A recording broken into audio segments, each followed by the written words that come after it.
everyone, this is me Ayushi and I welcome you to Scoreshala. इस video के अंदर आज अपन समझने वाले हैं बच्चों इंपोर्ट सब्स्टिट्यूशन स्ट्रैटेजी।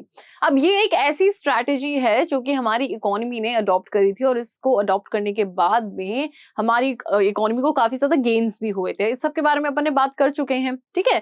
अब सबसे पहले तो हमारे लिए ये इंपॉर्टेंट है कि हम ये समझे कि भाई इंपोर्ट सब्स्टिट्यूशन स्ट्रैटेजी होता क्या है। इंपोर्ट मतलब भाई देखो, इंपोर्ट मतलब हमें पता है कि जब हम किसी दूसरे देश से कोई चीज खरीदते हैं, गुड्स है ना, सर्विसेज, और वो हमारे देश में बेचते हैं तो इसको अपन इंपोर्ट कहते हैं। तो इंपोर्ट को सब्स्टिट्यूट करने की एक ऐसी स्ट्रैटेजी थी जो कि हमने अडॉप्ट करी थी और जिससे हमको काफी ज्यादा फायदे भी हुए थे। वो ये थे कि जो भी गुड्स हम इंपोर्ट कर रहे हैं उनको हम इंपोर्ट ना करके हम हमारी इकोनॉमी में उसको प्रोड्यूस करें, ठीक है। तो ये कुछ ब्रीफ मैंने आपको दे दिया है इंपोर्ट सब्स्टिट्यूशन स्ट्रैटेजी का। ऑलराइट, सो इसको अपन स्टार्ट करते हैं। Inward looking trade strategy. देखो, इनवर्ड लुकिंग ट्रेड स्ट्रैटेजी का क्या मतलब है कि हमें हमारी इकोनॉमी के अंदर ही देखना है ना। इनवर्ड लुकिंग, हमें ऐसी स्ट्रैटेजी अपनानी है जिसके अंदर हम हमारी इकोनॉमी के लिए ही प्रोडक्शन करें, ठीक है, उन गुड्स का जो कि हम इंपोर्ट करते हैं। तो ये स्ट्रैटेजी है। इंपोर्ट सब्स्टिट्यूशन जो था उसको हमने किसमें कन्वर्ट किया था? इनवर्ड लुकिंग ट्रेड स्ट्रैटेजी में। So it refers to the policy of reliance on import substitution and protection of the domestic industry through import restrictions and import duties in the area of international trade. अब ये जो 4-5 line है, इसका जो अगर मैं आपको समराइज वर्जन दूं तो इसका मतलब यही है कि हम क्या कर रहे थे कि बहुत से गुड्स ऐसे थे जिनको हम दूसरे कंट्री से इंपोर्ट कर रहे थे, लेकिन अब ये टाइम था कि अब हमें उन गुड्स के अंदर बिल्कुल सेल्फ रिलायंस होना था, मतलब सेल्फ सफिशिएंट होना था। हमें खुद को अब ये गुड्स बनाने थे, है ना। अब हम ज्यादा से ज्यादा हम उन दूसरे देशों पर डिपेंड नहीं रह सकते थे। तो इस चीज को हमने क्या किया कि हमने उन गुड्स का प्रोडक्शन करना स्टार्ट किया जिनको हम इंपोर्ट करते थे। तो इसी का मतलब है inward looking trade strategy. Okay?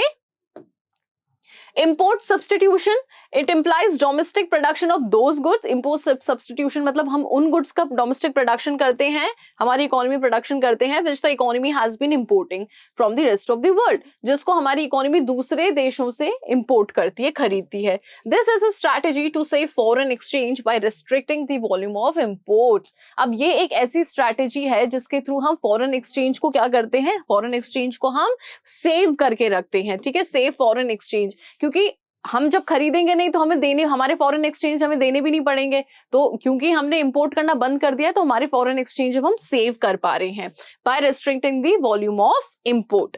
Okay, foreign exchange क्या होता है? So foreign exchange being extremely scarce. अब फॉरेन एक्सचेंज की तो वैसे ही कमी होती है, फॉरेन एक्सचेंजेस जो दूसरे कंट्रीज की करेंसीज होती है, ओके, तो ये तो वैसे ही स्केयर होती है, कम होती है। So foreign exchange being extremely scarce was to be utilized for development import, referring to the import of such plant and machinery which is essential for growth and development but cannot be produced domestically। तो foreign जो exchange है ये basically हमको ऐसी चीजों के लिए save करके रखने हैं, ऐसे गुड्स के लिए सेव करके रखने हैं जो कि हम हमारे देश में प्रोड्यूस नहीं कर सकते, जो कि हम दूसरे देशों से ही हम खरीद सकते हैं। तो जब हम ऐसे इंपॉर्टेंट गुड्स का जब हम इंपोर्ट करते हैं तो उसके लिए हमें उन फॉरेन एक्सचेंज को सेव करके रखते हैं। Owing to the lack of technology और lack of investment funds, क्योंकि हमारे पास में टेक्नोलॉजी की कमी है, हमारे पास में जब फंड्स की कमी है तो हम ऐसे गुड्स का प्रोडक्शन नहीं कर पाएंगे या नहीं कर पाते हैं। तो उस कंडीशन के अंदर हम उन गुड्स को दूसरे कंट्री से इंपोर्ट करते हैं और उसके लिए हमें फॉरेन एक्सचेंज को सेव करना बहुत जरूरी है। ओके, चलिए, bye adopting inward looking trade strategy the government preferred to economies the use of foreign exchange through import substitution rather than maximize the generation of foreign exchange through export promotion। देखो यहाँ पे क्या है कि inward looking trade strategy से हम क्या कर रहे थे कि एक तरफ तो हमारा पॉइंट ऑफ व्यू था कि हमें इसको सेव करके रखना है, लेकिन इसको अपन पलट भी तो सकते हैं ना। पलट कैसे सकते हैं कि खुद ही की इकोनॉमी में इतना बना लो, इतना सरप्लस में प्रोड्यूस कर लो कि आपको दूसरे देशों में देना पड़ जाए। तो आपको अब सेव करने की जरूरत नहीं है, अब आप इसको दूसरे देशों में बेच करके आप फॉरेन करेंसी को और ज्यादा बढ़ा सकते हो, ठीक है। तो एक्सपोर्ट को प्रमोट करके आप उस फॉरेन एक्सचेंज को बढ़ा सकते हो रेदर देन उसको सेव करने के। So this is also a point over here. Also, the government wanted to protect the domestic industry from international competition. और एक चीज ये भी थी कि जो हमारी गवर्नमेंट है वो हमारी डोमेस्टिक इंडस्ट्रीज को फॉरेन कंपटीशन से प्रोटेक्ट करना चाहती थी, ठीक है। तो ये वाला जो पॉइंट है ना, ये बहुत इंपॉर्टेंट है। Inward looking trade strategy adopt करके गवर्नमेंट क्या करना चाह रही थी, government prefer to economize the use of foreign exchange. वो फॉरेन एक्सचेंज के यूज को इकोनोमाइज करना, स्टेबलाइज करना चाह रही थी। किस तरीके से कि इंपोर्ट सब्स्टिट्यूशन, यानी कि उसको फॉरेन एक्सचेंज को सेव ना करके यहाँ पे फॉरेन एक्सचेंज को और ज्यादा जनरेट करके, कैसे, एक्सपोर्ट करके ज्यादा से ज्यादा। सो ये हमने एक इनवर्ड ट्रेड पॉलिसी के बारे में बात करी है। अब आगे अपन बात करते हैं impact of inward looking trade strategy on the domestic industry. अब ये जो हमने इनवर्ड लुकिंग ट्रेड स्ट्रैटेजी जो है, सिंपली ये क्या है, अगर एक वर्ड में आपसे पूछा जाए कि उन गुड्स का प्रोडक्शन करना जिसको हम इंपोर्ट कर रहे हैं, ठीक है, हमारी डोमेस्टिक इकोनॉमी के अंदर। तो अब ये जो है आपका इनवर्ड लुकिंग ट्रेड स्ट्रैटेजी, इसका क्या इंपैक्ट था हमारी डोमेस्टिक इंडस्ट्री के अंदर। India pursued a trade strategy to protect its domestic industry from foreign competition. अब इंडिया ने क्या किया है, यहाँ पे एक ऐसी पॉलिसी, एक ऐसी ट्रेड स्ट्रैटेजी बनाई। किस लिए बनाई, हमारी डोमेस्टिक इंडस्ट्री को प्रोटेक्ट करने के लिए। कहां से, फॉरेन कंपटीशन से प्रोटेक्ट करने के लिए। इसको ही अपन इनवर्ड लुकिंग ट्रेड पॉलिसी के नाम से जानते हैं, ट्रेड स्ट्रैटेजी के नाम से, ओके, जानते हैं। It had both goods as well as bad impact on the industrial health of the economy. अब इसका अच्छा इंपैक्ट भी है इंडस्ट्रियल हेल्थ, मतलब इंडस्ट्रियल इकोनॉमी पे, और बुरा इंपैक्ट भी है, ओके। देखो अब यहाँ पे फॉरेन कॉम्पिटिशन यानी कि जो इंपोर्ट्स, जो गुड्स हम दूसरे देशों से हमारी इकोनॉमी में लेके आते हैं, तो ये ना लेके आने पड़े, तो इसलिए हम क्या करते हैं, हमारी इकोनॉमी के अंदर ही उन्हीं गुड्स को हम प्रोड्यूस करते हैं, ठीक है, just to stop the competition from foreign economies, okay, foreign countries. अब देखो यहाँ पे इसके गुड और बैड इंपैक्ट ये है कि सबसे पहले तो बैड इंपैक्ट इसका ये है मेनली कि हमें ये पता ही नहीं चल पाएगा कि दूसरे देशों में जो प्रोडक्ट प्रोड्यूस हो रहा है उसकी क्वालिटी कैसी है ना, वो अपने जो भी गुड है उसको प्रोड्यूस करने में किस टेक्नोलॉजी का यूज ले रहे हैं। तो ये चीजों के बारे में हम अवेयर नहीं होंगे। क्यों नहीं होंगे, क्योंकि हमने इंपोर्ट्स को तो रोक दिया है। और इसका गुड इंपैक्ट क्या है, गुड इंपैक्ट ये है कि क्योंकि हमने गुड्स को, मतलब गुड्स के इंपोर्ट को रोक दिया है, तो हमारे डोमेस्टिक इकोनॉमी के अंदर जितने भी प्रोड्यूसर्स हैं वो अपने आप को ज्यादा से ज्यादा और बहुत अच्छे से एस्टेब्लिश कर पाएंगे। अब उनको मौका मिल गया है, ठीक है, खुद को और अच्छा से अच्छा साबित करने का और पावरफुल साबित करने का। तो इसी रीजन की वजह से तो यहाँ पे ये पॉलिसी लगाई थी। क्योंकि अब हो क्या रहा था कि भाई डोमेस्टिक इकोनॉमी में हमारे जो प्रोड्यूसर्स हैं वो इतने अच्छे से ग्रो नहीं कर पा रहे थे। उसके पीछे का कारण क्या था कि भाई दूसरे देशों के जो प्रोड्यूसर्स हैं वो अपने गुड्स को हमारी इकोनॉमी में भेज रहे थे। लोग ज्यादा से ज्यादा उनको पसंद कर रहे थे, हमारे बनाए हुए गुड्स को कोई पसंद ही नहीं कर रहा था। तो यहाँ पे ये जरूरत थी कि भाई इसको रोका जाए, ताकि यहाँ पे जो बने हुए प्रोडक्ट्स हैं, हमारी डोमेस्टिक इकोनॉमी में जो प्रोडक्ट्स बन रहे हैं उसको लोग उसकी डिमांड क्रिएट करें, लोग उसको पसंद करें। तो ये कंपटीशन को रोकने के लिए यहाँ पे क्या किया था, ये वाली स्ट्रैटेजी अपनाई गई थी, okay. Following is a brief description of the good and the bad impacts of the inward trade strategy pursued in India prior 1991. 1991 से पहले की ये बात कर रहे हैं, जब न्यू इकोनॉमी पॉलिसी लॉन्च हुई थी उससे पहले, ठीक है। तो न्यू इकोनॉमी पॉलिसी जब लॉन्च हुई थी उससे पहले जो यहाँ पे इनवर्ड ट्रेड पॉलिसी, जो इंपोर्ट सब्स्टिट्यूशन है, इसके बारे में जो अपन बात करें, इसके गुड और बैड इंपैक्ट को अपन एक बार देखते हैं। तो पहले गुड इंपैक्ट के बारे में बात कर लेते हैं। So high rate of industrial growth with structural transformation.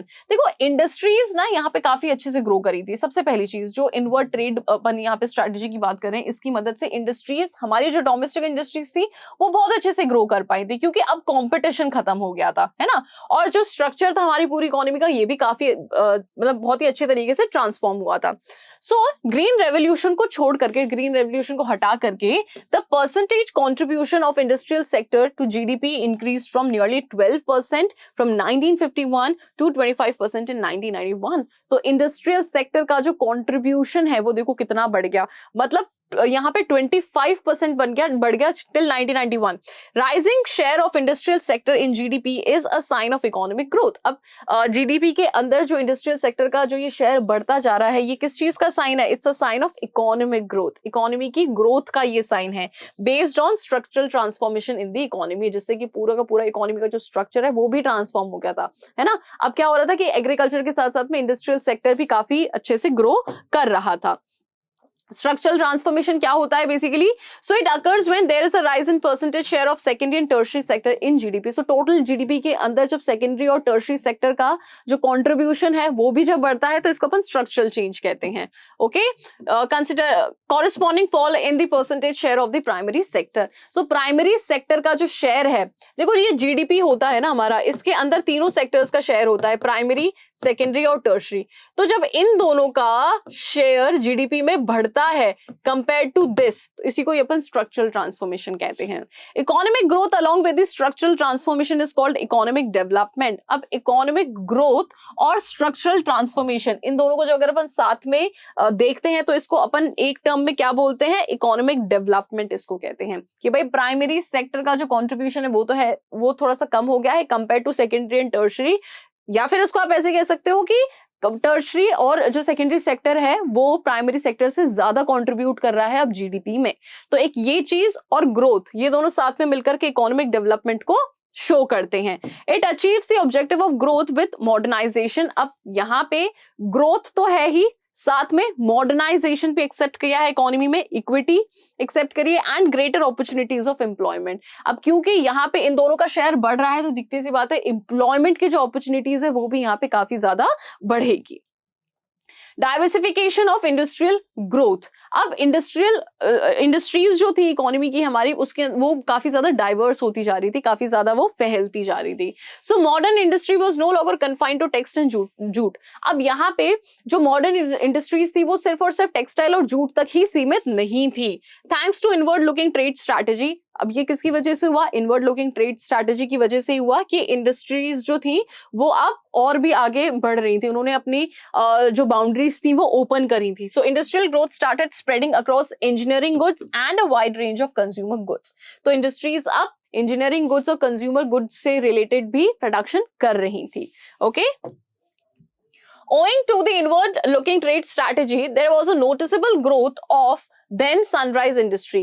तो इस स्ट्रैटेजी की वजह से यहाँ पे बहुत सी इंडस्ट्रीज ग्रो करी थी, जैसे electronic industry. Okay, it is widely recognized that electronic industries would have failed. अब यहाँ पे इसको हमें रिकॉग्नाइज करना पड़ेगा, इसके ऊपर हमें ध्यान देना पड़ेगा कि जो इलेक्ट्रॉनिक इंडस्ट्रीज थी वो फेल हो सकती थी, would have failed to take roots in the domestic economy, हमारी इकोनॉमी के अंदर जड़ पकड़ने में वो फेल हो सकती थी। Had the policy to the protection not been pursued. ठीक है, अगर ये प्रोटेक्शन वाला जो पॉलिसी परस्यू नहीं की जाती तो हो सकता था कि इलेक्ट्रॉनिक इंडस्ट्रीज हमारी इकोनॉमी के अंदर, हमारी डोमेस्टिक इकोनॉमी के अंदर इतने अच्छे से जड़ नहीं पकड़ पाती। Growth of automobile industry in India is also ascribed in the inward looking trade strategy. अब ऑटोमोबाइल इंडस्ट्रीज भी यहाँ पे कितनी ज्यादा ग्रो करी है इस स्ट्रैटेजी के बाद में।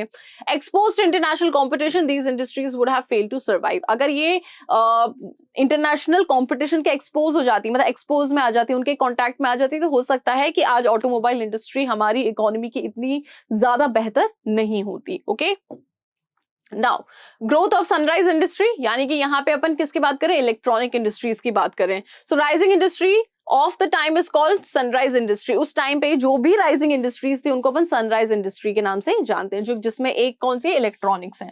सो 1950-1990 was an era of electronic goods. वो कौन सा एरा था? That was the era of electronic good industry in the global market. Therefore electronic industry was then called sunrise industry. इसीलिए इलेक्ट्रॉनिक इंडस्ट्रीज जो थी उस टाइम की, उनको हम सनराइज इंडस्ट्री के नाम से भी जानते थे। Industrialization tends to spin around the sunrise industries, और इंडस्ट्रियलाइजेशन इसकी वजह से जो है सनराइज इंडस्ट्रीज की वजह से बहुत ज्यादा बढ़ा था। ओके, सो ये बहुत इंपॉर्टेंट है, ये आपको ध्यान रखना है। Okay, So if protection was not granted to the industry during the initial phase of growth, देखो किसी भी इंडस्ट्री के इनिशियल फेज में अगर उसको प्रोटेक्शन नहीं दी जाती है, अगर उसको हाथों हाथ कंपटीशन से उसका सामना करवा दिया जाता है, तो क्या वो जीत पाएगा? बिल्कुल भी नहीं। भाई किसी भी खिलाड़ी को क्या करना होता है? पहले उसको तैयार करना पड़ता है लड़ाई के लिए, है ना, उसको अच्छा खिलाना पड़ता है, उसको प्रैक्टिस करवानी पड़ती है। जब वो पूरा प्रॉपर तरीके से लड़ाई के लिए तैयार हो जाता है तब उसको मैदान में कॉम्पिटिशन के लिए हम भेजते हैं। ऐसा तो है नहीं कि उसने सोच लिया आज कि मुझे कॉम्पिटिशन लड़ना है, मतलब मुझे कॉम्पिटिशन में पार्टिसिपेट करना है और नेक्स्ट डे उसका कॉम्पिटिशन कंडक्ट करा दिया। ऐसा नहीं होता है ना, पहले तैयारी करवानी पड़ती है उसको, है ना, उसको समय देना पड़ता है। तो सेम इसी तरीके से यहाँ पे प्रोटेक्शन इंडस्ट्रीज को ग्रांट करना बहुत जरूरी होता था उनके इनिशियल फेज के अंदर, it would have failed to sustain the impact of competition in the international market. वरना क्या होगा कि वो इंटरनेशनल मार्केट के अंदर कंपटीशन के मतलब compete करने में बिल्कुल फेल हो जाएगा। No wonder that the government provided protection to this industry by imposing very import duty on the import of electronic goods which was high as 400% in the initial stages। तो यहाँ पे अगर electronic goods के बारे में अगर अपन बात करें तो गवर्नमेंट ने बहुत ही बढ़िया किया था उस टाइम पे, हैवी इंपोर्ट ड्यूटीज लगा करके, जिससे कि हुआ ये कि हमारी जो इंडस्ट्री थी वो बहुत ज्यादा ग्रो कर पाई और सनराइज इंडस्ट्रीज के नाम से जान पाई उस टाइम के अंदर। चलिए नेक्स्ट अपन यहाँ पे बात करते हैं अपॉर्चुनिटीज ऑफ इन्वेस्टमेंट की। So protection of small scale industries, जो स्मॉल स्केल इंडस्ट्रीज हुआ करती थी उनको प्रोटेक्शन दिया जाता था, open new opportunities of investment, और उनको प्रोटेक्शन देने के बाद में क्या होता था कि नई नई इन्वेस्टमेंट की अपॉर्चुनिटीज ओपन हो गई उन लोगों के लिए जिनके पास में इतना ज्यादा कैपिटल नहीं होता था। ओके, तो प्रोटेक्शन कैसे कि भाई स्मॉल स्केल इंडस्ट्रीज को प्रोटेक्शन देने के साथ में उन लोगों के लिए और ज्यादा अपॉर्चुनिटीज ओपन हो गई for their capital. It also implied the use of latent resources in the country which otherwise would have remained idle. देखो लेटेंट रिसोर्सेज कौन से होते हैं, ये वो रिसोर्सेज होते हैं जो कि एग्जिस्ट तो करते हैं लेकिन हमने उनको प्रॉपर तरीके से अभी तक यूज नहीं किया होता है। ठीक है, तो यहाँ पे हम उन रिसोर्सेज को भी यूज करते हैं, ठीक है, अच्छे से, ताकि वो ऐसे वेस्ट ना हो जाए। New investment opportunities implied new opportunities for self employment. देखो नई इन्वेस्टमेंट, न्यू इन्वेस्टमेंट अपॉर्चुनिटीज का क्या मतलब है कि सेल्फ एम्प्लॉयमेंट की भी यहाँ पे नई अपॉर्चुनिटीज, ठीक है, खुद का बिजनेस, खुद का यहाँ पे जो भी स्मॉल स्केल पे जो भी बिजनेस होता है या फिर जो भी आप यहाँ पे कह सकते हैं प्रोडक्शन होता है, वो स्टार्ट करने के लिए यहाँ पे अच्छी अपॉर्चुनिटीज भी मिलती हैं। It promoted growth with the equity, और ये किस चीज को प्रमोट करता है, ग्रोथ को और इक्विटी को, दोनों को साथ में। ओके, लेटेंट रिसोर्सेज मतलब it refers to potential resources जिनको अभी तक हमने यूज नहीं किया है। These are the resources which remain hidden and therefore idle. अब ये वो रिसोर्सेज होते हैं जो कि अभी तक भी छुपे हुए होते हैं और जिनका अभी तक यूज नहीं किया गया होता है। These are hidden simply because they fail to find their productive use। अब ये hidden, ये छुपे हुए इसलिए क्योंकि अभी तक इनको प्रॉपर तरीके से यूज में नहीं लिया है हमने। Alright? The policy of protection offered small savers in India an opportunity to use their latent resources। देखो यहाँ पे ये जो पॉलिसी है वो इंडिया में बहुत से लोगों को ये अपॉर्चुनिटी देती है कि वो अपने रिसोर्सेज को यूज कर पाए। अगर उनके पास में पैसा है, अगर उनके पास में जमीन है, कैपिटल है, तो उसको वो लगा पाए कहीं पे, है ना, as a productive investment in small scale industry. मतलब उन चीजों को वो लगा पाए, अपनी छोटी मोटी इंडस्ट्री वो एस्टेब्लिश कर पाए। The small savers were not having enough capital to start large scale industry. अब ये जो स्मॉल सेवर्स होते हैं, ये जो जिनके पास में स्मॉल स्मॉल सेविंग्स होती है, इनके पास में इतनी ज्यादा भी ये सेविंग्स नहीं होती है कि अपनी कोई बड़ी इंडस्ट्री को एस्टेब्लिश कर पाए। तो इसी वजह से यहाँ पे ये जो स्मॉल सेवर्स होते हैं इनके लिए एक पुश होता है कि भाई आप अपना छोटा मोटा बिजनेस स्टार्ट करना शुरू कर दे। Accordingly in the absence of protection to small scale industry the latent resources would have remained unutilized. तो अगर स्मॉल स्केल इंडस्ट्रीज को अगर प्रोटेक्शन नहीं दी जाए तो लोग अपना यहाँ पे जो बिजनेस है वो स्टार्ट भी नहीं करेंगे, और अगर वो अपना बिजनेस स्टार्ट नहीं करेंगे तो उनके जो भी लेटेंट रिसोर्सेज है वो ऐसे कैसे ही रह जाएंगे, वो अनयूटिलाइज्ड रह जाएंगे। यहीं पे अगर इनको अगर कंपटीशन से लड़ा दिया, मतलब इन जो छोटी मोटी इंडस्ट्रीज के लिए भी सामने अगर कंपटीशन आ जाए, तो क्या कोई भी बंदा अपनी खुद की इंडस्ट्री को ग्रो करने के बारे में सोचेगा? बिल्कुल नहीं सोचेगा, है ना। उसको लगेगा कि यार मेरा कोई इन्वेस्टमेंट, मतलब जो भी मैंने पैसा सेव किया है उसको यहाँ पे लगाने का कोई मतलब ही नहीं है। मैं लगाऊंगा भी, प्रोडक्शन भी करूंगा, फिर भी लोग मेरा सामान खरीदेंगे नहीं, तो मैं एक तरीके से लॉस में ही रहूंगा। वहीं पे अगर वहां पे प्रोटेक्शन लगा दे तो उसको एक हिम्मत मिलेगी कि चलो यार छोटी सी छोटी इंडस्ट्री से स्टार्ट करता हूँ, जो छोटा मोटा इन्वेस्टमेंट है वो लगाता हूँ और अपना प्रोडक्शन स्टार्ट करता हूँ, देखते हैं आगे क्या होता है ना। तो उसको एक मोटिवेशन भी मिलेगा अगर उसके सामने कॉम्पिटिशन नहीं होगा तो। Alright, so small scale industry के लिए भी ये वर्क किया था। ये तो हो गए इसके सारे गुड इम्पैक्ट। अब अपन बात करने वाले हैं यहाँ पे इसके कुछ बैड इम्पैक्ट्स के बारे में। So growth of in efficient public monopolies. अब यहाँ पे पब्लिक मोनोपोलीज जिसकी जरूरत नहीं थी वो भी चीजें यहाँ पे स्टार्ट हो गई थी। So protection of public sector industry led to the growth of inefficient monopolies. यहाँ पे पब्लिक सेक्टर इंडस्ट्रीज को जो प्रोटेक्शन मिली उससे क्या हुआ कि उनकी मोनोपोली होने लग गई थी। Telecommunication was a government monopoly till about 1990। अब टेलीकम्युनिकेशन पे गवर्नमेंट की सिर्फ गवर्नमेंट का अधिकार था, कब तक? टिल ईयर 1990 तक। ओके, तो गवर्नमेंट की मोनोपोली थी। We all know that people had to wait for years and years just for a telephone connection। ये हम सबको पता है कि लोगों ने न जाने कितने सालों दर सालों तक वेट किया सिर्फ एक mobile connection, mobile telephone connection को लेने में। But now you get repeated SMS offering you a new telephone connection free of charge. लेकिन आज के टाइम में अगर यही चीज देखी जाए तो हमको हर घंटे, हर थोड़ी सी देर बाद में एक फोन आएगा कि सर आप ये कनेक्शन ले लीजिए, सर मैडम प्लीज आप ये कनेक्शन ले लीजिए, है ना। और फ्री ऑफ कॉस्ट वो हमसे बातें करते हैं, हमको कनेक्शन के बारे में सब कुछ बताते हैं। तो this is the change. Monopoly थी तो इतना उसका आप कह सकते हो कि इतना उसका एडवर्टाइज नहीं था। मोनोपोली जब नहीं है तो हर कोई उसको इजीली बेच पा रहा है और सब तक पहुंच पा रहा है। Lack of competition implied lack of modernization. देखो कंपटीशन जब कम होगा तो मॉडर्नाइजेशन भी कम होगा। कैसे? कंपटीशन कम होगा तो हमें पता ही नहीं चलेगा कि भाई मार्केट में कौन सी नई टेक्नोलॉजी है जिसका यूज लिया जा रहे हैं, कौन सी ऐसी टेक्नोलॉजी है जिससे कि ज्यादा से ज्यादा प्रोडक्शन करते जा रहे हैं, जो प्रोडक्ट है उसकी क्वालिटी में क्या क्या चेंज करने चाहिए, कैसे उसकी क्वालिटी को और ज्यादा बेहतर बनाना चाहिए। तो ये सारी बातें हैं। Okay, so old users of car still remember that Ambassador and Fiat were the only two models produced by the domestic industry in India. तो जो ओल्ड यूजर्स है कार्स के, इनफैक्ट आज के टाइम में तो सबको ही पता है कि जो एम्बेसडर है और फिएट है, यही सिर्फ दो ऐसे मॉडल्स थे कार्स के अंदर जो कि डोमेस्टिक इकोनॉमी में प्रोड्यूस हुई थी, डोमेस्टिक इंडस्ट्री में प्रोड्यूस हुई थी। No doubt that the domestic car industry flourished as a nearly monopoly owing to the policy of protection, but prolonged protection failed the prompt of domestic producers to upgrade their modernization their products. अब यहाँ पे इस protection को fail किया गया ताकि यहाँ के जो प्रोड्यूसर्स हैं वो अपने प्रोडक्ट को और ज्यादा मॉडर्न बना सकें, है ना। कार्स वगैरह के मामले में, किसी भी गुड के मामले में वो अपने प्रोडक्ट को और ज्यादा इनहांस कर सके। Fiat and Ambassador continue to be owners pride as long as the policy protection was pursued. जब तक ये पॉलिसी प्रोटेक्शन परस्यू किया गया था सिर्फ तब तक सिर्फ दो ही चीजें थी, फिएट एंड एम्बेसडर। जैसे ये हटा तो लोगों ने इसके बाद में और भी ज्यादा प्रोडक्शन करना स्टार्ट कर दिया, मतलब मार्केट में और ज्यादा वैरायटी आ गई। After the policy protection was withdrawal, people rejected this car as a good riddance. Okay, फिर जैसे यहाँ पे ये प्रोटेक्शन हटा तो लोगों को लगा कि यार इससे भी बहुत बेहतर ऑप्शंस हैं, तो लोग उस पर स्विच कर गए थे। क्लियर? फिर यहाँ पे अपन बात करते हैं indiscriminate spread of public sector enterprises. So the period from 1950 to 1980 was marked with a trend to do anything and everything through public sector undertakings. तो पहले तो मतलब इस पीरियड के दौरान क्या था कि जितने भी सेक्टर्स थे वो सारे के सारे सब किसके अंडर में आते थे? पब्लिक सेक्टर के अंडर में आते थे। ठीक है, PSU, public sector undertakings. So much so that the public sector undertakings in their bid to play the role of crusader started swallowing up the opportunities of investment for the private entrepreneurs. अब यहाँ पे public sector का जो dominance है, इनकी जो monopolies है वो इतनी ज्यादा बढ़ गई है, मतलब बढ़ जाती है अगर इसका बैड इंपैक्ट अपन देख रहे हैं तो, कि यहाँ पे प्राइवेट जो एंटरप्रेन्योर्स हैं उनकी अपॉर्चुनिटीज को भी वो क्या कर लेती है, वो स्वॉलो अप कर लेती है, उनकी अपॉर्चुनिटीज को भी वो खा जाती है।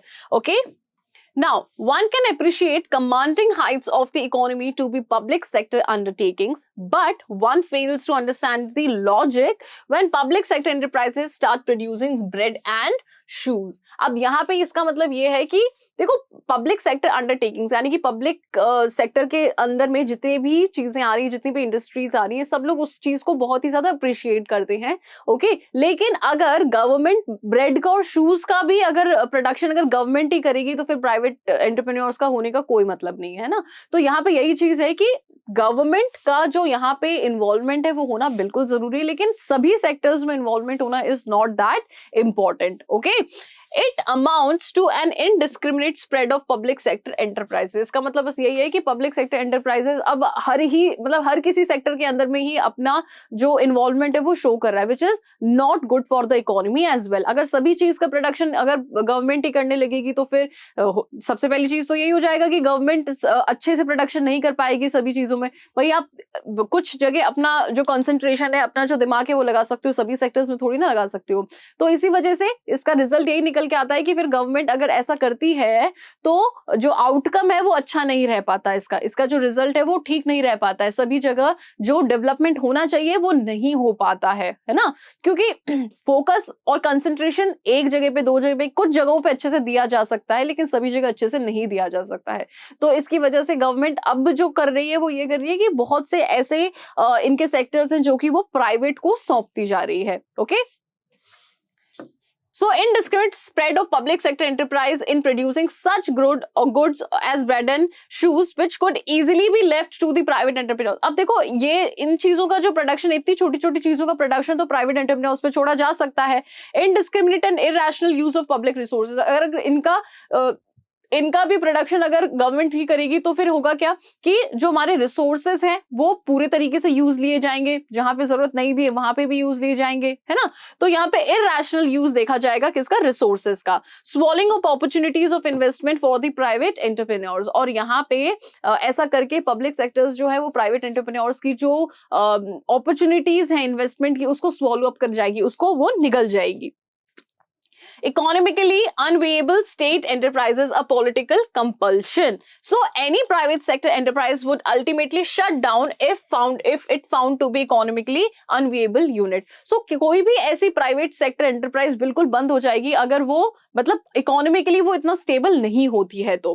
But in case of public enterprise, लेकिन वही अगर पब्लिक एंटरप्राइज के केस में it always been political compulsion to bear the losses and continue operating unviable prices. और यही चीज अगर हम पब्लिक सेक्टर के अंदर देखें तो चाहे कितना भी बड़ा लॉस क्यों ना हो, कुछ भी क्यों ना हो, पब्लिक जो हमारी गवर्नमेंट है वो हमेशा उस चीज को फुल अप कर लेती है. ठीक है, पॉलिटिकल जो यहाँ पे अपन ने एक वर्ड यूज किया है पॉलिटिकल कंपल्शन.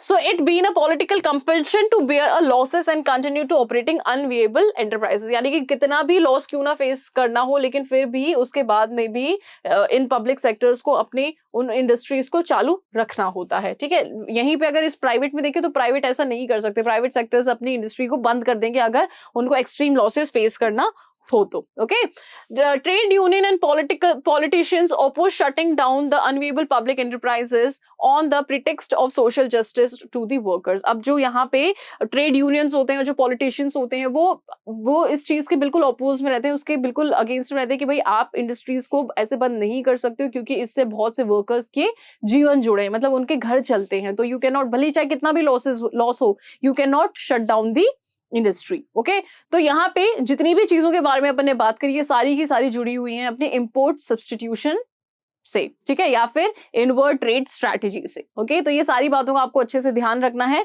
थोड़ा सा ये वीडियो आपको कॉम्प्लिकेट लगा होगा लेकिन बातें बहुत आसान सी हैं, आपको अच्छे से समझना है इस वीडियो को. कहीं पे कोई भी डाउट है तो आप मुझसे कमेंट सेक्शन में पूछ सकते हो.